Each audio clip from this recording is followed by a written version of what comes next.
Good morning or good afternoon, wherever you are in the world, and welcome back to the Uncharted Leader. Look, I'm really thrilled today to be able to bring you a conversation and more of an inquiry, if anything, into the power of branding in its ability to really accelerate growth, not only in your business, but to create true and meaningful connections with the people who work in your business and to create a thriving business. And to have this conversation with me today, I have Debbie O'Connor. And Debbie has, about a year ago, celebrated her 20 years in business. She's a brand strategist. She's the founder of a creative studio and is also the author of a book called Brand Magic. And, you know, her passion around helping people discover their personality and their brand and using the power of branding really is exceptional. So without further ado, I'm going to get into this conversation with Debbie, and we're going to unpack this world. And in many aspects, we're also going to unpack what we call the illusion of branding. Because when people often think about brands, their immediate thought goes to, what does the logo look like? What are the colors? What is my marketing? But branding is not the same as marketing. There is a world that branding brings into existence. And today we're going to get into that conversation. So whether you're actually a business owner and you're building a business, or you're inside an organization and you're part of a brand, and this conversation has relevance in both domains. So Debbie, firstly, thank you so much for joining me. If it's okay with you, I would actually really love to start with the latest book, in fact, that you've published called Brand Magic, and how that came about and what it's all about. Yes, thank you so much for having me, Kylie. It's going to be an exciting conversation, and it's one that I absolutely love talking to business owners about, because it's often an untapped resource for their business that they really don't get their head around. As you say, they think it's their logo, they get a logo designed, and they feel like their branding is done and dusted. But really, the logo is just the tip of the iceberg. And so one of the really big reasons why I wrote the book Brand Magic, How to Build a Brand with Personality, is because I wanted to unpack this whole concept of psychology-based branding, where we look at the 12 archetypes that were developed by Carl Jung, who was a psychologist and philosopher in the early 1900s. And, you know, he studied hundreds and thousands of personalities, and he determined that there were these 12 key personalities that kept popping up. Now, the amazing thing about them is that we all actually know and understand them without having to be taught them. And the reason being is because they are stories passed down from father to son. These characters pitch up in the movies that we watch, in fairy tales that are told to our children, and the people that we come in contact with each and every day. So I'll give you an example. If I were to say to you, an innocent young woman, a heroic man, a ruler over a big company, or a wise old woman, I bet you've conjured up in your mind not only what they might look like, but also their personality traits. And I'll bet you $1 million right now that that innocent young girl does not have short black spiky hair, covered in tattoos, walking down the street, kicking over bins and swearing at people, right? Absolutely. Because your brain says to you, no, that doesn't fit the archetype. However, if I said to you that that was the rebel, you would totally get it. You go, oh yes, I totally get that short back spiky hair covered in tattoos, that is a rebel archetype. So now imagine the power of us applying these same personality traits to a brand. Now it becomes really clear as to why are we choosing the colors that we're choosing. If you are a caregiver personality, your colors are going to be soft and gentle. The fonts that you choose are going to be round and connected because they fit in with the personality. However, if you are the hero brand personality, your colors are going to be bold and dynamic. Your fonts are going to be strong fonts that you can rely on, right? And the same goes for even how I changed my tone in talking about them. The caregiver tone is soft and kind and supportive, whereas the hero is dynamic and vibrant and energetic. And so you can hear how the personality can be oozed into a brand. So when it comes to writing copy for your website, you have a particular language and tone that enhances your brand. When you're putting anything together for your social media, the same thing would happen. But going even deeper, and I know this is an area you love, when you look at the culture of your brand, your personality can really step into that as well and say, right, if we're the caregiver brand personality, then from a cultural perspective, we really need to nurture our team. We need to support them. We need to be kind and show this within our culture because it is part of our brand. So you can see how it actually extends way beyond simply a logo, and it can go all the way through to the culture and the brand experience, which is what I absolutely love. I think creating a brand experience, something that is memorable for your customers, is what makes people then go, right, I want to purchase again, or I'm going to refer you to somebody else because I just love not what you do, but how you do it and how you make me feel. So I think one of the things that certainly stands out you as you were sharing that, when you talk about brand personality, we know human beings have a personality. And I know often one of the things I talk about with people is that really brands are people. A brand comes alive through people. And so clearly, what you're talking about here is connecting people with it through personality types, which is inevitably how we as human beings show up in the world, right? But one of the things that I do have a question about, as I noticed you were sharing about this, I was kind of thinking from, why does this even matter? Because, in business, as you well know, and having been in business for many years, often what we talk about in business is what we do. It's very clear to people when they're going for jobs, for example, that they're looking at the skills and capabilities and talents about what they do. Then when they do their job, they're always talking about the responsibilities of what they do and then the results that they get from what they do, right? So why, for anyone who's sitting there and it's like, well, what's the point of this? What difference does it really make? What do you have to say about that? Very, very good question. And it's more pertinent in today's culture than ever before because the competition is rife. With the advent of social media, where we are bombarded with data all day, every day, cutting through as a brand becomes even more important than ever because the competition is rife. And now, if you are focusing on how you're going to make people feel, if your brand has a purpose bigger than just making money and doing what you do, then people have something more to tap into. And I'll give you a great example. There is a brand in Australia called Who Gives a Crap. Is there really? There is. And this brand it's toilet paper. They sell toilet paper. Okay? That's outstanding. It's amazing because even the name, Who Gives a Crap, you can't even forget that name, right? Yeah. Because when you go to the toilet, obviously when you're doing a number two, you're giving a crap. But more importantly, this particular brand gives 50% of their profit to third world communities to build sanitation devices, right? So now, as a consumer, I have a choice. I can go down to Woolies or Coles and buy Quilton or Pamper or whatever, and nothing really happens. I just use it just goes down the toilet, right?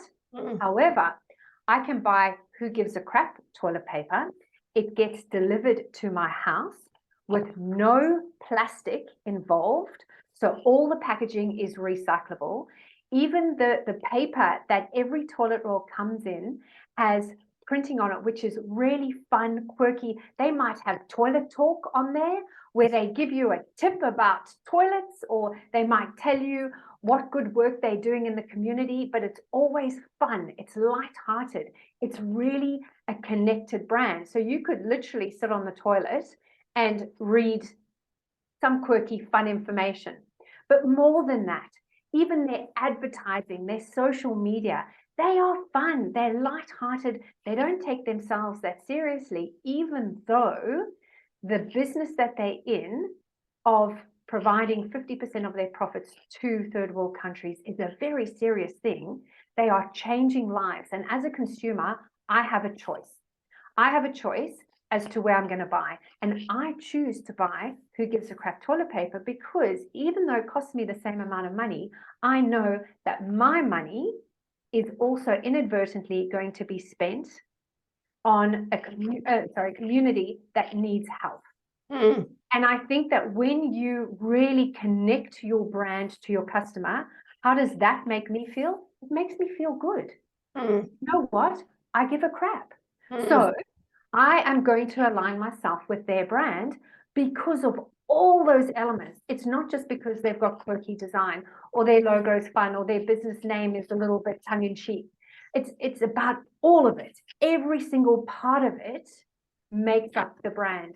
And I think that what we have noticed specifically during COVID is that a lot of businesses went out of business. And the reason being is because business is transactional. That's all it is.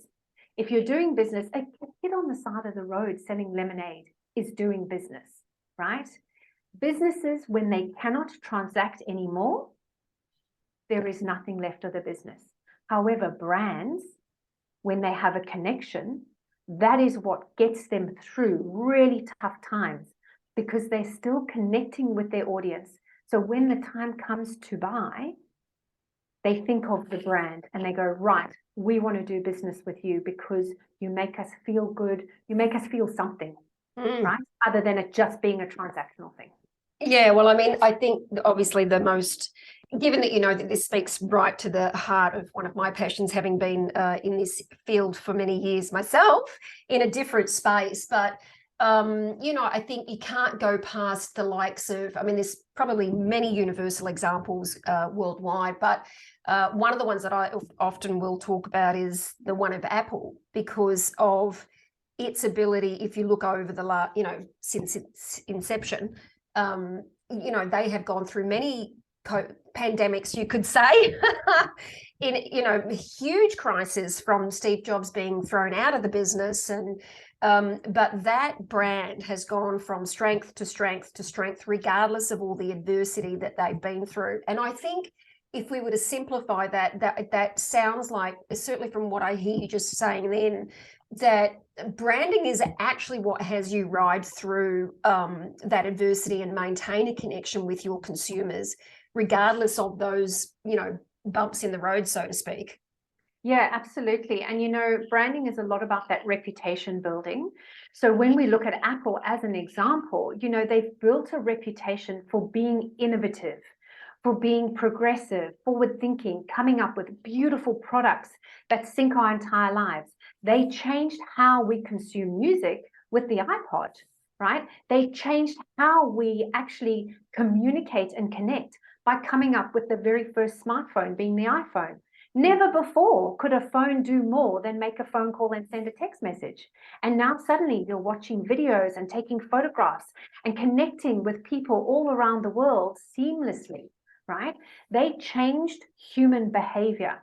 And so when you look at what happens with Apple, when they're releasing a new phone, people will line up and sleep in front of the store. That's, so yeah, but that's just because they're crazy. But imagine being so powerful, your brand being so powerful. I don't see anybody lining up for the latest TV. You know, I mean, so when you build a brand that is so connected to the customer that there becomes almost a cult-like following, where people are prepared to sleep out in front of a store overnight to be one of the first to receive the product, then you know you've hit the mark.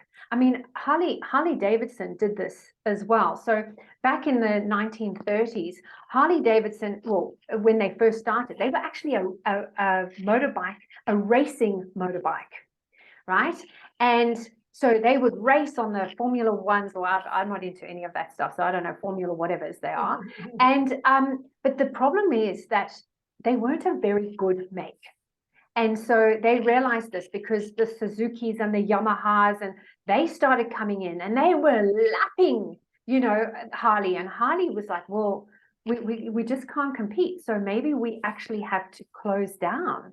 And the CEO, a new CEO came in and said, hang on, what if we changed the narrative? What if we became a cruising bike and we create a club of people who come together and they cruise the open road together, and we talk about freedom and harnessing that independence, and maybe we can be a little bit badass at the same time. And this is how Harley turned everything around. And Harley Davidson now is the most tattooed logo in the world. Is that right? Yeah, people literally tattoo the Harley Davidson logo on their body. When you get to that status, you know your brand is truly, truly connecting with the customer. You know, great segue to customers and connection. And you brought it up just a little bit before sharing that particular story, but I think that's one of the things that's very distinct about branding is, you know, when you talk about a business versus talking about a brand really is about you. But the brand is about your clients, your customers, which fundamentally is actually the reason why you're in business in the first place. You're there to solve a problem for a customer. You're there to help serve a group of people. And when you can make that meaningful connection in a way with those people, like even when you were saying the part about people lining up at Apple, right?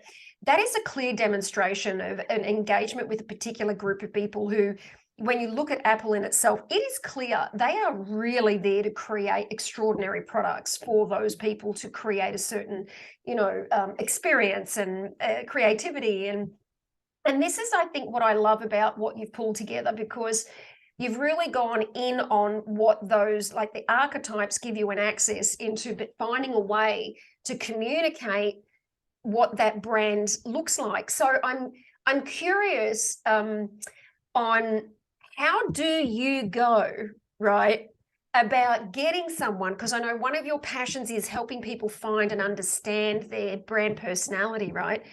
How do you go from taking somebody who is in the world, say, of business and all about what they do, and then actually getting them into that discovery or connecting them to finding what that brand is for them?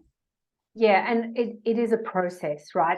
There's no silver bullet, there's no easy answer to it. Well, there is an easy answer, and that is we have on our website, we've got an online quiz that people can play. But in the end, it's a quiz. You can go through it in 5 seconds flat.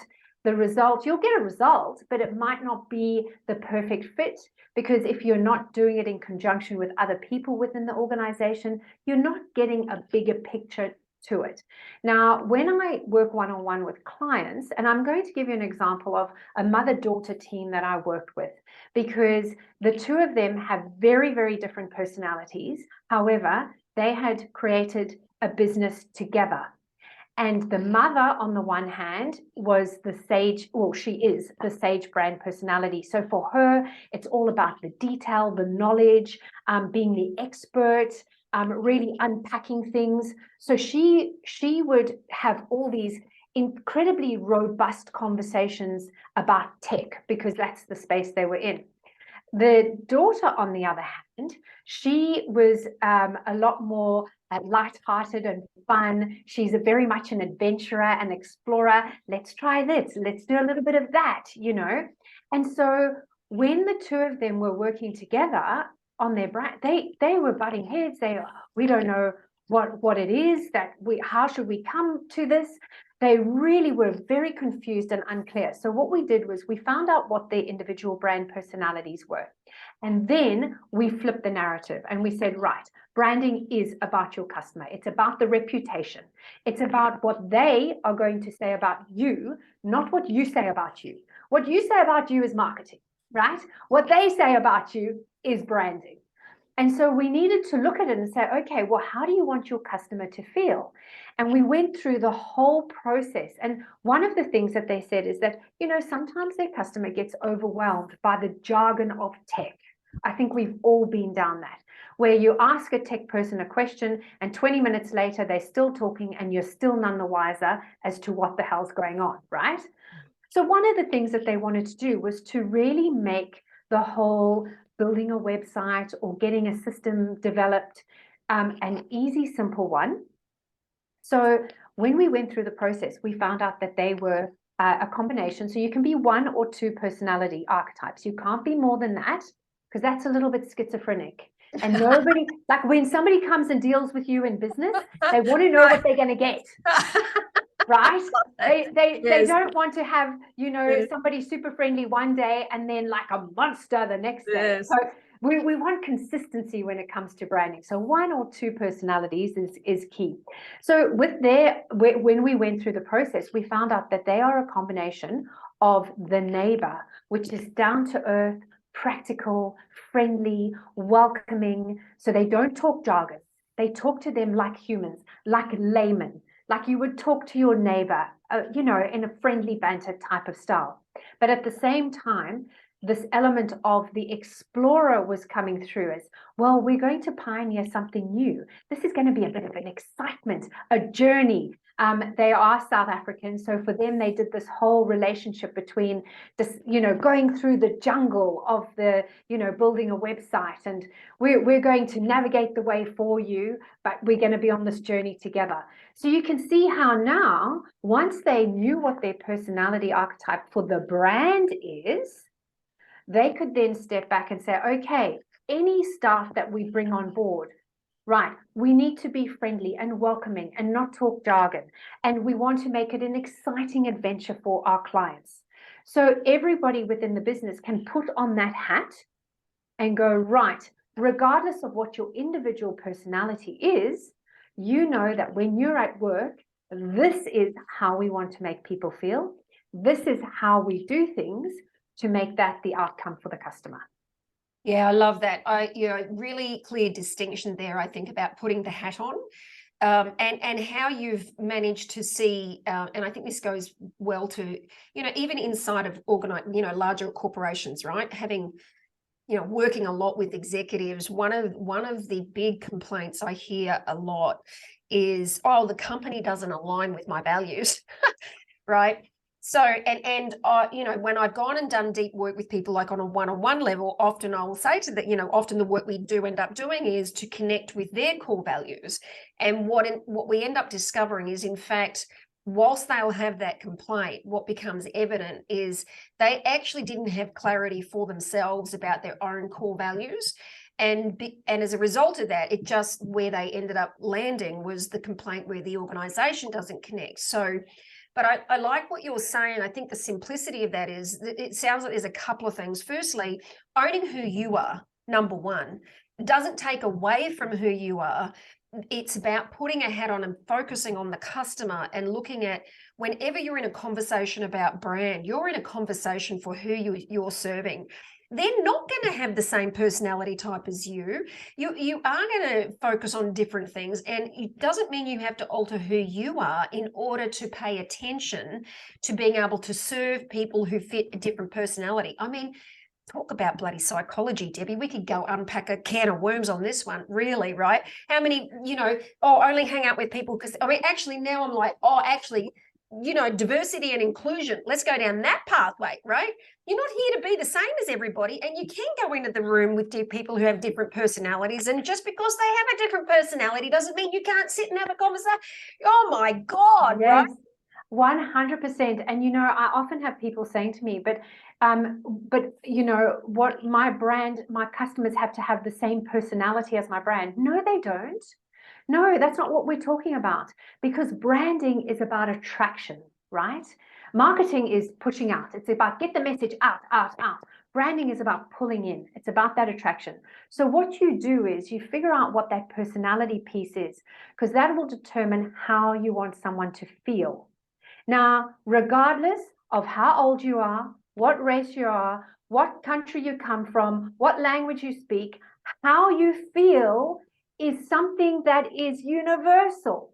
So your clients come from anywhere, from any demographic. It doesn't matter. If they align with how you want them to feel and they love that, then they're going to be your customer. You don't have to be fixated on, do they have the same personality as me? No, Harley Davidson riders come from all over the world, all walks of life. Let me tell you that a 40-year-old accountant who wears a suit all day and is boring as batshit. Sorry, I can say that about accountants because my dad was one, so I have permission. But, you know, he could or she could get on the back of a Harley, drive into town and feel badass all day long, right? Yes. Because it's how it makes them feel. It's got nothing to do with what their work is or where they live, or nothing to do with that. It's all about how you want to make people feel. And that is universal. Oh, absolutely. There is a beautiful quote by Maya Angelou that you remind me of. People will never remember what you did, but they'll always remember how you make them feel, right? Yeah.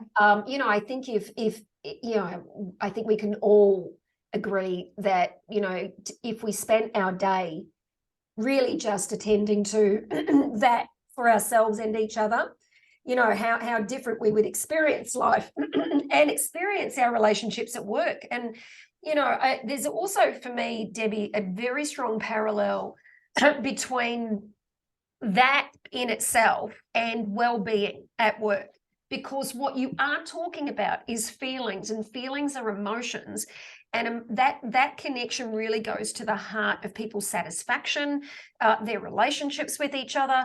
And if you're creating that meaningful connection, then you're more likely to have better relationships and experience more fulfillment at work. Have you ever found work in that space? Have you ever seen any of that come to fruition in the work that you've done? You know what? We actually see it every single day as consumers. You know, you can walk into a store and see a shop attendant who is smiling and happy and clearly loves their job, probably because their boss or management makes them feel valued, makes them feel like they've got a purpose in their role. Whereas I've come in contact with people who are miserable at work. All they do is complain, but that's because they've probably been made to feel like they're not valued, that they are not part of something bigger or have a purpose or have any meaning to their day. And I think that as business owners, it starts with us. You know, it filters down from us. And if we don't get that right, we could quite easily have a toxic culture.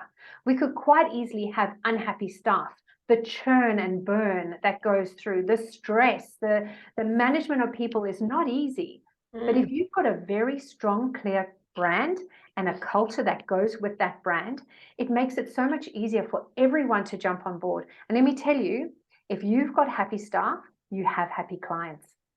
Well, you know what's really fascinating is, as you were sharing that, I was like, that's it. This is exactly why, for me, I can see this connection, right? Because the work that I do is very distinct in when people hear that I talk about it as a function of branding, it's like, what do you mean by that? Well, as a human being, we don't ultimately, you know, we're driven by ego. You know, we have an ego, and to act, when we're in ego, it's all about ourselves.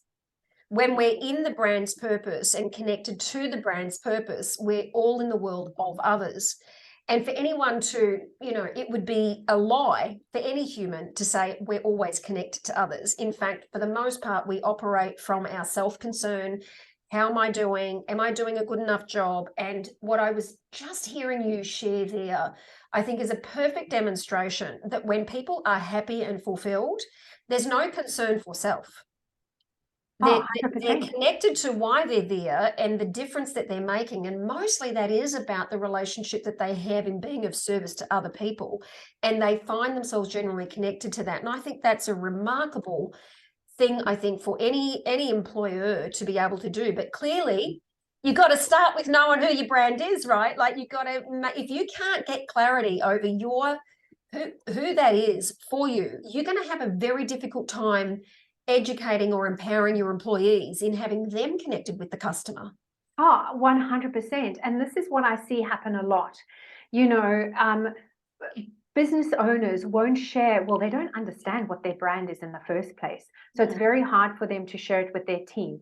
So really, you know, their team have no guidance, they have no structure. So really, they could do whatever they want, right? It's not wrong because they haven't been told what's right. But if you understand, well, hey, you know, this is our brand person. So I'll give you an example with White River Design, which is my business.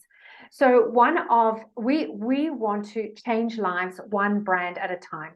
And so, yes, of course, that is the life of the business owner. When we create a beautiful, engaging, connected brand, it's going to change their lives. And maybe it's going to change others as they employ people. But we wanted to take it one step further. And so for every client we onboard, we actually sponsor a child in South Africa, close to my hometown of White River. So we sponsor a child in South Africa to go through an educational program for an entire year. And so what this does is changes the life of somebody completely different. Now, this doesn't cost our client a single cent. It is something that we do because we feel it's part of our purpose. But my team understand and know that, so that they know that when we onboard somebody, it's more than just, oh, well, we've got work in. We're changing a little life at the same time. So it becomes super powerful. But we also understand what the personality of the brand is. So when you come to work, we're multiple personality people. We're all different here. We put the personality hat on and we go, right, when we're engaging with our clients, we want them to feel X, Y, and Z. All of us know and understand that, which makes our job so much easier. Yeah. If somebody then doesn't do that, Yes. it's quick and easy to pull them up and say, hey, you didn't actually follow our brand values here. You weren't treating people the way we want people to be treated. And you can easily pull people up internally within the team on bad behavior as well, if they know what the structure is. If they don't know, anything goes, right? Great point. You know, one of the pitfalls, well, in fact, I think this is a great way for anyone in business owners, or anyone who is in a position of leadership, I'd say, because it is about them being able to identify a solution to certain things that exist, which if you have an environment where, you know, the results are not a match for what you want the results to be, or you have people who are not satisfied or not engaged, wherever it's not working to capacity, then often one of the simplest things it's missing is clear direction.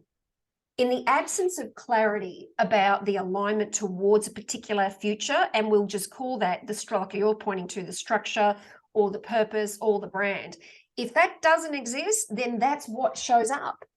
Because it's like, if you don't have a clear, it's like anything as a human being, you know, if you don't have a clear goal or clear direction in life, you don't know where you're heading, you get up and you are all over the place. You're like, where's my attention going today, right? That's so true. It's like Alice in Wonderland when she asked the Cheshire Cat, which way should I go? And he said, well, where do you want to go? And she said, I don't know. He said, well, it doesn't matter then which road you take. Like, yeah. And that's pretty much how it works, you know, with your brand as well. And so by having this framework, which I go through in the book, you know, it helps you be able to understand not only what the personality of the brand is, what kind of culture you want to create for your internal team as well as your customers, but also that experience. And one of the things that I look at is tapping into the 5 senses. We're all very sensory, right? We see, we hear, we taste, we touch, we smell. And so the more senses that we can tap into, the better experience you can create both for your customer as well as for your team. You know, if you have to walk into an office that smells of rubbish that hasn't been collected for days on end, no one wants to work in that environment. However, if you've got a beautiful scented candle, that just changes everything. So the whole environment plays a massive role in what your brand is going to be, whether it's the experience for the customer or the experience for your team. It's all one and the same thing. So look, we are coming to the end. There's a couple of questions, 2 more questions I want to ask you. And one of them is, why are you so passionate about this? Oh, you know what? I think I've seen so much change happen with business owners. Like business is tough, right? Mm. Let's not sugarcoat it. It's really, really hard. And I take my hat off to every single business owner that puts their hand up to say, you know what, I'm going to give this a go, because you are putting everything on the line. And when people say to me, oh, I'm starting a business because I want the whole lifestyle and freedom, I'm like, honey, you're never going to have worked as much in your life as you have when you own your own business. So forget that bit. But I think I wish I had spoken to you in 2015, Debbie. spoken to myself back when I started the business as well.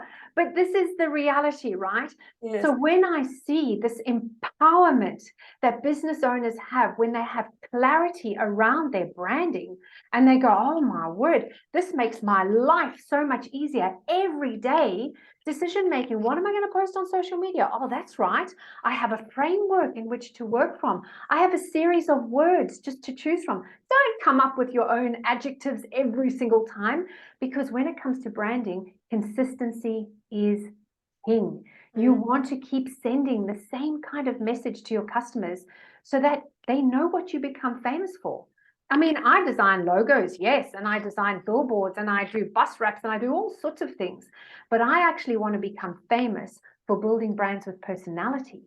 That's what I want to become famous for, which is what I bang on about all the time.